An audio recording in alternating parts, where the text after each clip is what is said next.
Hi hello everyone, welcome back my channel TBK railways and blog channel. So నా పేరు వచ్చి బాలకృష్ణ. నేను Indian రైల్వేలో టెక్నీషియన్గా జాబ్ చేస్తున్నాను. సో రీసెంట్గా టెక్నీషియన్ నోటిఫికేషన్ అయితే రిలీజ్ చేయడం అయితే జరిగింది. సో చాలా మందికి అయితే చాలా రకాల డౌట్స్ అయితే ఉన్నాయి. సో ఆ డౌట్స్ అన్నమాట కామెంట్ సెక్షన్లో అడుగుతూ ఉన్నారు. సో టెక్నీషియన్ 1 అండ్ టెక్నీషియన్ 3 సంబంధించి ఎడ్యుకేషన్ క్వాలిఫికేషన్ అయితే చాలా మంది కన్ఫ్యూజ్ అవుతున్నారు. సో ఎలిజిబిలిటీ ఉందా లేదని. సో దాని గురించి అయితే ఈ వీడియోలో అయితే ఫుల్ క్లారిటీ అయితే ఇవ్వబోతున్నాను. అదేవిధంగా టెక్నీషియన్ 1 అండ్ టెక్నీషియన్ 3 ఏ బోర్డుకైనా అప్లై చేయొచ్చా, ఎన్ని బోర్డులకు మనం అప్లై చేయొచ్చు, ఒకే బోర్డుకి అప్లై చేయొచ్చా లేదనేది ఈ వీడియోలో అయితే మీకు ఫుల్ క్లారిటీ అయితే ఇవ్వబోతున్నాను. అదేవిధంగా మన ఛానల్ని ఇంతవరకు ఎవరైతే సబ్స్క్రైబ్ చేసుకోలేదో సబ్స్క్రైబ్ చేసుకోండి. అదేవిధంగా లైక్ కూడా చేయండి. వీడియో ఎండింగ్ వరకు అయితే స్కిప్ చేయకుండా చూడండి అంటే మనకి. సో లెవెల్ 5 పోస్ట్, అదేవిధంగా టెక్నీషియన్ 3 అనేది లెవెల్ 2 పోస్ట్. సో టెక్నీషియన్ 1 నుంచి ఓవరాల్గా మనం చూసుకుంటే 1092 పోస్టులు ఉన్నాయి. సో టెక్నీషియన్ 3 అనేది 8052 పోస్టులు అయితే ఉన్నాయి. సో లాస్ట్ అప్లికేషన్ మనం అప్లై చేసుకునే అప్లికేషన్ ఎప్పుడంటే లాస్ట్ డేట్ ఎప్పుడంటే April 8, 2024 లోపు అనమాట మనము మన యొక్క ఆన్లైన్లో అప్లికేషన్ అనేది సబ్మిట్ చేసుకోవాలి.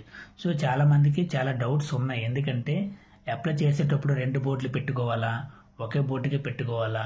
ఇప్పుడు మనం మన క్రియేట్ అకౌంట్ చేసేటప్పుడు మనకి 2 ఓపెన్ అవుతాయి. ఎందుకంటే అక్కడ మనము టెక్నీషియన్ 3కి కూడా అప్లై చేసుకోవచ్చు, టెక్నీషియన్ 1కి కూడా అప్లై చేసుకోవచ్చు.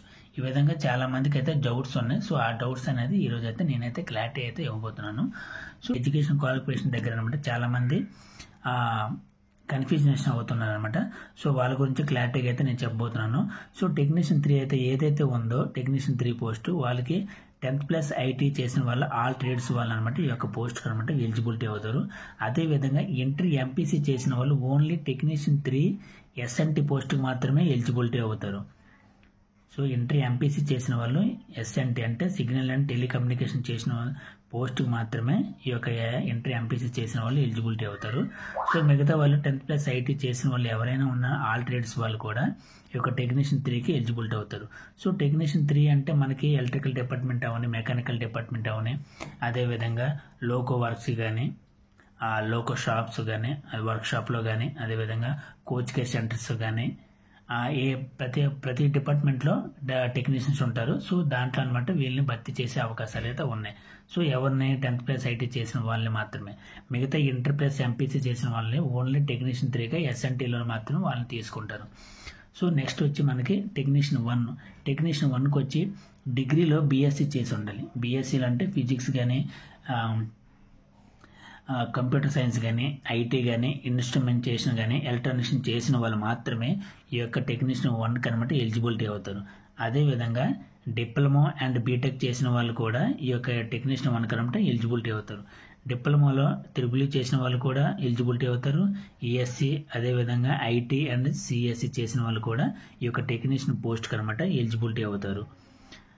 సో చాలామంది అడుగుతున్నారు, అలా నేను మెకానికల్ చదువుతున్నాను, నాకు మెకానికల్లో కూడా ఫిజిక్స్ కెమిస్ట్రీ ఉన్నాయి కదా, నేను ఎలిజిబిలిటీ అవుతానంటే అవ్వరు. So mechanical and civil engineers ఎవరైతే చేసి ఉంటారో, సివిల్ ట్రేడ్స్ బ్రాంచెస్ చేసి ఉంటారో వాళ్ళు ఈ యొక్క టెక్నీషియన్ 1కి అనమాట ఎలిజిబిలిటీ అయితే లేదు. సో అప్లై చేసుకునేటప్పుడు కూడా చాలా జాగ్రత్తగా అప్లై చేయండి. ఎందుకంటే మనం 2 పోస్టులు కూడా అప్లై చేసుకోవచ్చు. ఎవరు అప్లై చేసుకోవచ్చు అంటే ఇంటర్ ఎంపీసీ చేసిన వాళ్ళు ఎస్ఎన్టీగా దీనికి అప్లై చేసుకోవచ్చు, అదే గ్రేడ్ 3గా అప్లై చేసుకోవచ్చు. అదేవిధంగా వాళ్ళకి కానీ బీఎస్సీ చేసి ఉంటే డిగ్రీలో ఈ యొక్క పోస్ట్ కూడా వాళ్ళు అప్లై చేసుకోవచ్చు అనమాట. సో గ్రేడ్ 3కి అప్లై చేసుకోవచ్చు, అదేవిధంగా గ్రేడ్ 1కి కూడా అప్లై చేసుకోవచ్చు అనమాట. అర్థమైందా? అదేవిధంగా ఆల్ ట్రేడ్స్ అంటే ఐటీ చేసిన వాళ్ళు మాత్రం దీనికి అప్లై చేసుకోవాలి. టెక్నీషియన్ 3కి అప్లై చేసుకోండి. వాళ్ళకి అడిషనల్గా దీంట్లో ఏదైనా వాళ్ళకి ఎడ్యుకేషన్ క్వాలిఫికేషన్ ఉన్నట్లయితే ఈ యొక్క టెక్నీషియన్ 1 కూడా వాళ్ళు అప్లై చేసుకోవచ్చు. సో ఇంకో విషయం ఏంటంటే ఇప్పుడు టెక్నీషియన్ 1 వచ్చి సికింద్రాబాద్లో మనం అప్లై చేసుకున్నాం. టెక్నీషియన్ 1కి ఈ యొక్క బీఎస్సీ మీ దగ్గర అయితే బీఎస్సీ ఎడ్యుకేషన్ క్వాలిఫికేషన్ ఉంది. ఈ క్వాలిఫికేషన్తో టెక్నీషియన్ 1 కాబట్టి సికింద్రాబాద్ బోర్డు అప్లై చేసుకున్నారు. సో బీఎస్సీ ఉంది కాబట్టి ఇంటర్ కూడా ఉంటుంది. సో ఇంటర్ ఎంపీసీతో టెక్నీషియన్ 3 సికింద్రాబాద్ అప్లై చేసుకున్నాం. సో ఇది కరెక్ట్ అనమాట. మీరు ఒకే బోర్డుకి గ్రేడ్ 3 అండ్ గ్రేడ్ 1 కూడా అప్లై చేసుకోవచ్చు. అలా కాకుండా మీరు బీఎస్సీతో టెక్నీషియన్ 1కి సికింద్రాబాద్ అప్లై చేసుకొని అదే బీఎస్సీతో టెక్నీషియన్ 1 చెన్నై బోర్డుకి అప్లై చేస్తే మీ యొక్క అప్లికేషన్ అనేది రిజెక్ట్ అవుతుందన్నమాట. సో రిజెక్ట్ అవుతుంది. అదేవిధంగా ఆర్ఆర్బీ నుండి మిమ్మల్ని డిబార్ చేస్తారు. సో అలాంటి మిస్టేక్ అనేది మీరు చేయొద్దు. ఎందుకంటే ఒకే టెక్నీషియన్ అనమాట వేరు వేరు ఆర్ఆర్బీకి అనేది మీరు ఎలిజిబిలిటీ కాదు. అదేవిధంగా అప్లై చేయకూడదు కూడా. అప్లై చేస్తే మీ యొక్క అప్లికేషన్ అనేది రిజెక్ట్ చేయబడుతుంది. సో నెక్స్ట్ ఏంటంటే మీరు టెక్నీషియన్ 1 చెన్నై పెట్టుకోండి. అదేవిధంగా మీకు కనుక ఇంటర్ ఎంపీసీ అంటే బీఎస్సీ చేసిన టెక్నీషియన్ 1కి అప్లై చేసుకోండి. ఇంటర్ చేసిన వాళ్ళు టెక్నీషియన్ 3కి అప్లై చేసుకోవచ్చు అనమాట.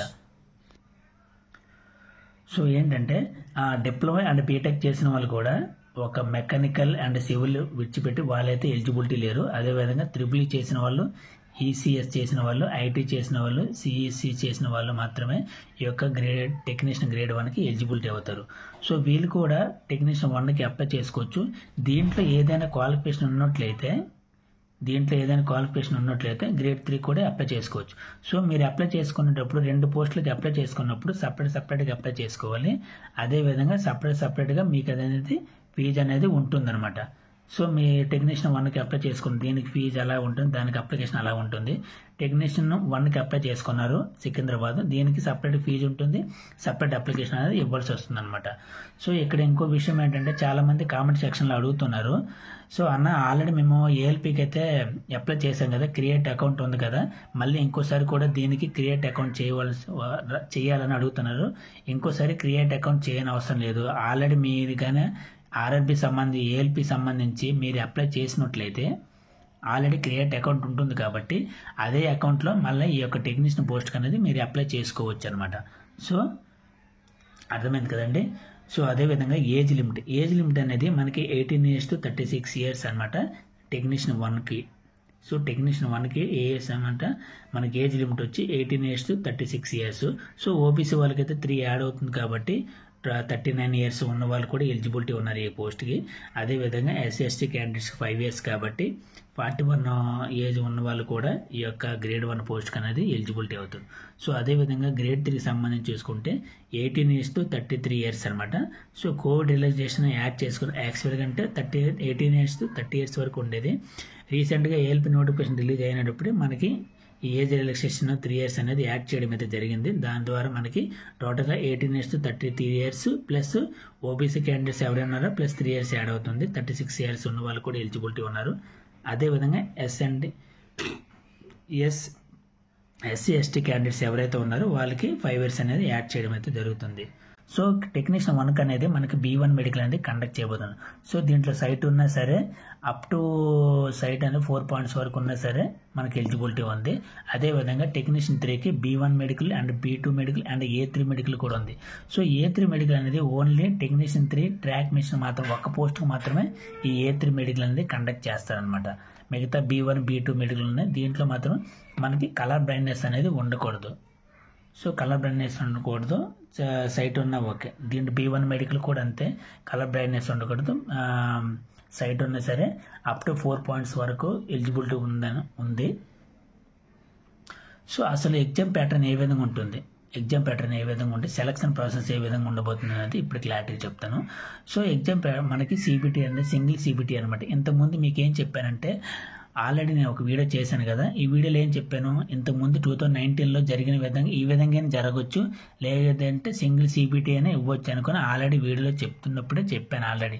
సో ఆ విధంగానే మనకి ఇప్పుడు అనేది సింగిల్ సిబిటీ అనేది ఇవ్వడం అయితే జరిగింది. సో దీంట్లో మనకి ఏంటంటే ఈ సిబిటీ టెస్ట్ అయితే ఎవరైతే పాస్ అవుతారో మనకి డీవీకి అనమాట 1:1 అనమాట పిలవడం జరుగుతుంది. ఒక పోస్ట్కి ఒకరినే పిలుస్తారనమాట డీవీకి డాక్యుమెంట్ వెరిఫికేషన్కి. సో డాక్యుమెంట్ వెరిఫికేషన్ అయిన తర్వాత వాడికి మెడికల్ ఎగ్జామినేషన్ కండక్ట్ చేస్తారు. సో సిబిటీ 1 అనేది సింగిల్ సిబిటీ కాబట్టి మనకి హెవీ కాంపిటీషన్ కూడా ఉండబోతుంది. అదేవిధంగా దీన్ని బేస్ చేసుకొని దీంట్లోనే మనకి షార్ట్ లిస్ట్ అనమాట తీస్తారనమాట 1:1 అనమాట మనకి డీవీకి అనేది పిలవడం అనేది జరుగుతుంది. డీవీ అంటే డాక్యుమెంట్ వెరిఫికేషన్ అనేది పిలవడం అనేది జరుగుతుంది. సో అర్థమైందండి. సో టెక్నీషియన్ 1 సిలబస్ ఎన్ని ఉంటాయి, అదేవిధంగా టెక్నీషియన్ 3 సంబంధించిన సిలబస్. సో రైల్వేలకు సంబంధించి ఏ సిలబస్ అయినా ఒకటే ఉంటుందన్నమాట. Maths, arithmetic, maths and reasoning, general science, అదేవిధంగా జనరల్ అవేర్నెస్ అనేది కామన్. కాకపోతే టెక్నీషియన్ 1కి మనకు వచ్చి మ్యాథ్స్ అనేది 20 మార్క్స్ ఉన్నాయి, అదేవిధంగా జనరల్ రీజనింగ్ అనేది 15 మార్క్స్, కంప్యూటర్ కొత్తగా అనమాట బేసిక్ కంప్యూటర్స్ అండ్ అప్లికేషన్స్ అనేది 20 మార్క్స్కి ఇవ్వడం అయితే జరిగింది. అదేవిధంగా basic science and engineering. So మనకి CBT 1, 2 ఉన్నట్లయితే ట్రేడ్ టెస్ట్లో దీన్ని అడిగేవాడు అనమాట. బేసిక్ సైన్స్ అండ్ ఇంజనీరింగ్ అడిగేవాడు. సో మనకి దీంట్లోనే సింగిల్ CBT చేస్తున్నాడు కాబట్టి సో ఆ బేసిక్ ట్రేడ్ సంబంధించింది బేసిక్ సైన్స్ అండ్ ఇంజనీరింగ్గా ఒకటి దీంట్లోనే అడగడం అయితే జరుగుతుంది అనమాట. సో నెక్స్ట్ వచ్చి జనరల్ అవేర్నెస్ 10 మార్క్స్. ఓవరాల్గా చూసుకుంటే 100 క్వశ్చన్స్ ఉంటాయి, 90 మినిట్స్ అనమాట. మనము 90 మినిట్స్లో మనం అనేది ఈ యొక్క ఎగ్జామ్ అనేది రాయవలసి వస్తుంది. సో ఇక్కడ చూసుకుంటే మనకి టెక్నీషియన్ 1 సిలబస్ అనేది ఇక్కడ మనకి computer basic computers and applications అనేది ఇవ్వడం అయితే జరిగింది. సో 20 మార్క్స్ ఉన్నాయి దీనికి. అదేవిధంగా బేసిక్ ఇంజనీరింగ్ అనేది 35 marks. So general maths and reasoning అనేది 15 మార్క్స్, మ్యాథ్స్ అనేది 20 మార్క్స్, జనరల్ రీజనింగ్ అనేది 15 మార్క్స్ అయితే ఇవ్వడం జరిగింది. సో ఈ సిలబస్ మొత్తం అనేది డిగ్రీ లెవెల్లో ఉండబోతుంది అనమాట. గ్రేడ్ 1 ఏదైతే టెక్నీషియన్ 1 ఉందో ఈ సిలబస్ మొత్తం మనకి డిగ్రీ లెవెల్లో కొంచెం డెప్త్గా అయితే అడుగుతాడు. దీనికి సంబంధించి ఏ టాపిక్స్ అనేది కూడా మనకి ఆల్రెడీ నోటిఫికేషన్లు అయితే ఇచ్చాడు. ఈ టాపిక్స్ రెండు అయితే మీకు ఇవ్వడం జరుగుతుందని. సో ఆ టాపిక్స్ కూడా నేను చదివాను, కొంచెం డెప్త్గానే ఉంది, కొంచెం హార్డ్గానే మీరు ప్రిపేర్ అవ్వాలి. మీరు ఏంటంటే ఇప్పటి నుండి ఒక 6 మంత్ అనేది నేను ఒకటే ఇది పెట్టుకోండి, ఫోకస్ పెట్టండి. ఈ యొక్క 6 మంత్ అనేది నాది కాదు, నేను నా గోల్స్ గురించి నేను చేస్తున్నట్టుగా మీరు ప్రిపేర్ అవ్వండి. ఎందుకంటే ఇప్పుడున్న కాంపిటీషన్లో జాబ్ కొట్టడం అంటే చాలా కష్టం. సో మీకు తెలిసిన వాళ్ళ గైడెన్స్ తీసుకోండి. ఆ విధంగా నేను చెప్పినట్టే కాదు, మీకు తెలిసిన వాళ్ళు, మీకు ఎవరు నచ్చితే వాళ్ళ దగ్గర అనమాట ఎలా చదివితే గైడెన్స్ తీసుకునే వాళ్ళు ఉంటారు కదా, వాళ్ళ దగ్గర మీరు గైడెన్స్ తీసుకొని ఆ విధంగా ప్రిపేర్ అవ్వండి. మీకు నచ్చినట్టు కాసేపు చదవడం, కాసేపు వదలడం, పనికి మాలిన వల్ల చదవడం వేస్ట్ అనమాట. ఏ సబ్జెక్ట్ మనకు అడిగాడు, ఏ సబ్జెక్ట్ చదివితే మనకు వస్తుందో అది సబ్జెక్ట్ మాత్రమే చదువుకోండి. ఇంకోటి ఏంటంటానంటే ఎక్కువగా జాబులు కొట్టే వాళ్ళు ఉంటారు కదా, వాళ్ళకనమాట ఒక ఐడియా ఉంటుంది అనమాట, ఏ విధంగా చదవాలి, ఎలా చదివితే అంటే జాబ్ ఆ ఎగ్జామ్ అనేది క్రాక్ చేయగలుగుతాం అనుకుని వాళ్ళకి తెలిసి ఉంటుంది కదా. అలాంటి వాళ్ళ దగ్గర అనమాట మీరు గైడెన్స్ తీసుకుంటే మీకు యూజ్ఫుల్ అవుతుంది. మీరు కూడా ఆ విధంగా వాళ్ళు చెప్పినట్టే మీరు నడుచుకుంటే ఖచ్చితంగా మీరు ఎగ్జామ్ అనేది పాస్ అవుతారనమాట. సో మీ గురించి అని నేను తిట్టట్లేదు, జస్ట్ ఒక చిన్న మోటివేటెడ్గా ఉంటుంది. ఎందుకంటే ఇప్పట్లో జాబ్ లేకపోతే చాలా చీప్గా చూస్తానమాట. లేదు నేను ఆర్ఆర్బీ జాబ్లు ఏం కొట్టలేను, నా వల్ల చేత కాదు అంటే వేరేగా బిజినెస్ పరంగా కానీ మీకు ఇష్టమైన స్కిల్స్ ఉంటాయి కదా, సో ఆ విధంగా కూడా మీరు ట్రై చేయొచ్చు. ఇదే అనే లేదు, మీకు ఇష్టమైనది ఏదైనా సరే దాంట్లో మీరు వెళ్ళి మీరు జాబ్ సంపాదించవచ్చు. సో ఏంటంటే ఆర్ఆర్బీ జాబ్ టార్గెట్, నా జాబ్ రైల్వే జాబ్ అనుకున్న వాళ్ళకి మాత్రమే నేను చెప్తున్నాను. ఖచ్చితంగా కొంచెం ఫోకస్ చేయండి. 6 మంత్ అనేది ఫోకస్ చేయండి. ఎందుకంటే నేను ఆ మ్యాథ్స్ రీజనింగ్ అనేది మీరు కంటిన్యూ చేస్తూ ఉంటారనుకో, మీకు ఖచ్చితంగా అనేది ఆ టాపిక్స్ ఏవైతే ఉన్నాయో ఆ మొత్తం కూడా రివిజన్ అయిపోతాయి అనమాట. మీరు మండే నుండి ఫ్రైడే వరకు కంటిన్యూస్గా చదవండి. సాటర్డే సండే అనేది రివిజన్ చేసుకోండి. మోక్ టెస్టులు రాయడము, రివిజన్ చేయడము అలాంటివి చేయండి. దాన్ని చేయడం వల్ల ఏంటంటే మీకు స్కిల్స్ అనమాట ఇంకా ఇంప్రూవ్మెంట్ అవుతాయి అనమాట, ఇంకా ఈజీ అవుతుంది. సో రైల్వేకి ఏ ఎగ్జామ్కైనా ఇదే ప్యాటర్న్ ఉంటుంది కాబట్టి ఈ యొక్క సిలబస్ టెక్నీషియన్ 1కి మాత్రమే ఈ యొక్క 2 ఇది ఇచ్చాడు అనమాట. సో ఇది కూడా మనకి నార్మల్గానే అడుగుతాడు. So basic science and engineering అనేది చాలా ఇంపార్టెంట్. మనం ఈ జనరల్ అవేర్నెస్ ఉన్నది కదండి, సో ఇది కొంచెం పక్కన పెట్టండి. ఎందుకంటే దీని గురించి చదవాలంటే 10 మార్క్స్ గురించి చదవాలంటే మనకి ఏదైతే సబ్జెక్ట్ ఉందో అంటే పాలిటిక్స్, హిస్టరీ అన్నీ చాలా టాపిక్స్ అన్నది చదువుకోవాల్సి వస్తుంది అనమాట. సో అంతవరకు చదవని అవసరం లేదు. సో దీనికి వదిలిపెట్టండి. ఈ 3 సబ్జెక్టులు మాత్రం ఖచ్చితంగా చదువుకోండి. So next grade 3 technician 3 syllabus వచ్చి maths 25, reasoning 25 and general science 40 and general awareness 10. ఇది దీంట్లో కూడా 100 క్వశ్చన్స్ ఉన్నాయి, 90 మినిట్స్ అనమాట. సో దీనికి కూడా 1/3 నెగిటివ్ మార్క్ ఉంది, దీనికి కూడా 1/3 నెగిటివ్ మార్క్ ఉంది. సో ఇక్కడ ఏంటంటే ఎగ్జామ్ అనేది మీకు తెలుగులో అప్లికేషన్ ఎప్పుడైతే పెట్టుకుంటారో అప్పుడు మాత్రం మీరు లాంగ్వేజ్ అనేది తెలుగు ప్రిఫరెన్స్ చేసుకోండి. తెలుగు ప్రిఫరెన్స్ చేసుకుంటే మీకు ఇంగ్లీష్లో కూడా, తెలుగులో అర్థం కాకపోతే ఇంగ్లీష్లో కూడా మనం దాన్ని కన్వర్ట్ చేసుకోవచ్చు అనమాట. సో మీరు ప్రిఫరెన్స్ అనేది ఇవ్వకపోతే మీకు ఇంగ్లీష్లోనే వస్తుందన్నమాట. సో ఖచ్చితంగా మన లోకల్ లాంగ్వేజ్ అనేది ఇచ్చుకోండి. ఇవ్వడం వల్ల మీకు ఈజీగా ఉంటుందన్నమాట. అంటే ఆ క్వశ్చన్ అర్థం కాకపోతే మనం తెలుగులో కన్వర్ట్ చేసుకొని దాన్ని మనం సొల్యూషన్ చేసుకోవచ్చు. సో గ్రేడ్ 1కి మనకి వచ్చి సిలబస్ ఇదండి. 100 క్వశ్చన్స్ ఉంటాయి, 90 మినిట్స్. అదేవిధంగా గ్రేడ్ 3కి ఈ క్వశ్చన్స్ ఉన్నాయి. సో గ్రేడ్ 3 సంబంధించి మనకైతే 10th లెవెల్ మీద అడుగుతాడు. 10th బేస్ మీద అయితే మనకి ఉంటుంది ఎగ్జామ్. ఇది గ్రేడ్ 1 వచ్చి మనకి డిగ్రీ లెవెల్లో ఉండబోతుంది. సో నెగిటివ్ అయితే 1/3 ఉంటుంది. ఎగ్జామ్ వచ్చి మనకి అక్టోబర్ డిసెంబర్లో అయితే కండక్ట్ చేయడం అయితే జరుగుతుంది. సో మనకి 6 మంత్ మనకి ఉండే టైం అంటే 6 మంత్. ఈ 6 మంత్ అనేది మనం వెయిట్ చేయదు. ఈ 6 మంత్ కానీ మీరు ప్రిపేర్ అయినట్లయితే నెక్స్ట్ ఇయర్ 2025లో ఖచ్చితంగా మీరైతే జాబ్లో ఉంటారు. సో డీవీ వచ్చి డాక్యుమెంట్ వెరిఫికేషన్ అయితే ఫిబ్రవరి 2025లో అయితే మనకి కండక్ట్ చేయడం అయితే జరుగుతుంది. సో ఇదండి ఆర్ఆర్బీ టెక్నీషియన్ సంబంధించి నోటిఫికేషన్ సంబంధించి డీటెయిల్స్.